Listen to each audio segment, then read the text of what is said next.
Today we're going to be taking our addition and subtraction of polynomials a step further, and we are going to discuss multiplying polynomials. To start us out, we have a chalk drawing of Batman and Robin coming to save the day. First step in multiplying polynomials, we want to use the distributive property, like we've practiced in class, to distribute the different pieces of the polynomials. Second, you're going to multiply those variables together. And just like we were doing in Unit 8, we want to add those exponents. Let's look at this example. We've got 2x cubed times the polynomial x cubed plus 3x squared minus 4x plus 5.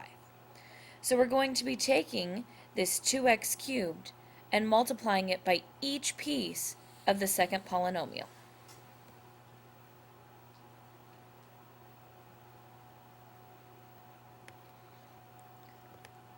So we're going to take 2x cubed times x cubed.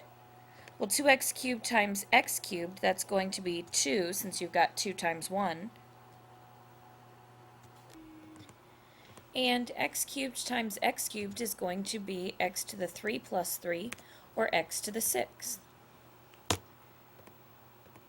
2x cubed times 3x squared, well, 2 times 3 is going to give us a positive 6, so it'll be plus 6. X cubed times x squared, 3 plus 2 is x to the 5th. Next, 2x cubed times negative 4x. That's going to be a negative 2 times 4 is 8, negative 8x to the, remember that x by itself has a first power. So that's going to be 2x to the negative 8x to the 4th power.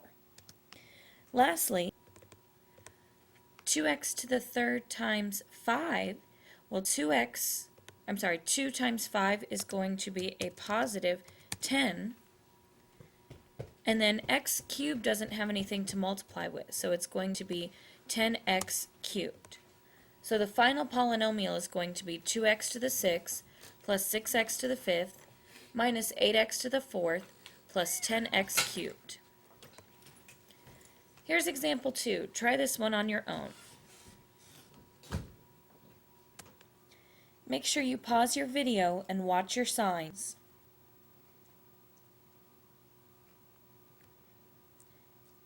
Did you get 9a to the 6th minus 6a to the 5th minus 14a to the 4th? If you did, give yourself a star. If you didn't, go back and try the problem, or go back and review example 1 and try example 2 again.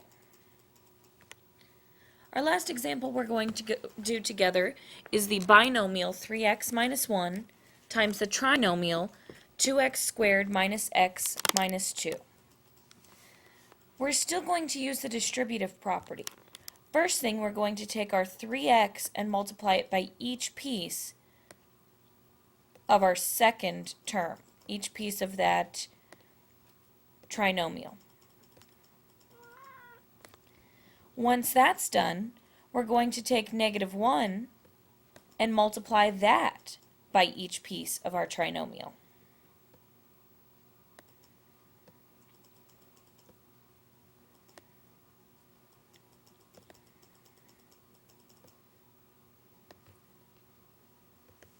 So that's going to give us 3x times 2x squared. Well, 3 times 2 is 6. X times x squared is x to the 3rd.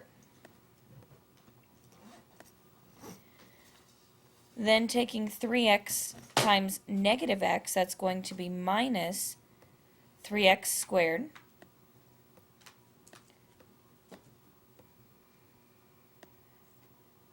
Three x times negative 2 is going to be minus 6x.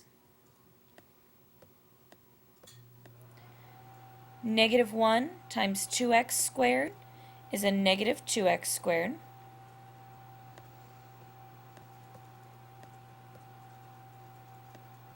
Negative 1 times negative x is going to be a positive x.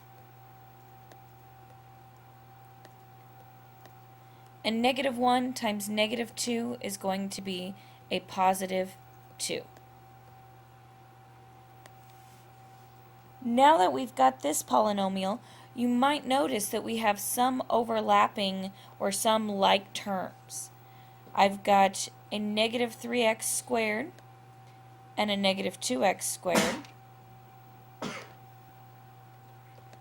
And I've got a negative 6x and a positive x. So we can go ahead and combine those like terms. So that's going to give us 6x to the third. Negative 3x squared minus 2x squared is going to be minus 5x squared.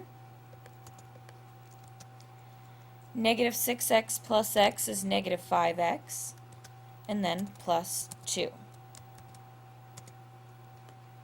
So our polynomial simplifies to 6x cubed minus 5x squared minus 5x plus 2. For this problem, it's the exact same thing as the last one, except our binomial's in back. If you prefer, you can move that binomial into the front and do it exactly the same as the last problem, or you can take each individual piece of the trinomial and multiply it by the binomial. Try this one on your own, pause your video at this time, and see if you get the right answer. Did you get 2a cubed minus 9a squared plus a minus 12? It's also acceptable to have a plus 1a. I just got lazy and didn't feel like typing it in. If you did, give yourself a check mark. If not, go back and try the problem again. You have four problems for homework tonight. Make sure you show your work, be careful of your signs, and watch those exponents. Have a great weekend.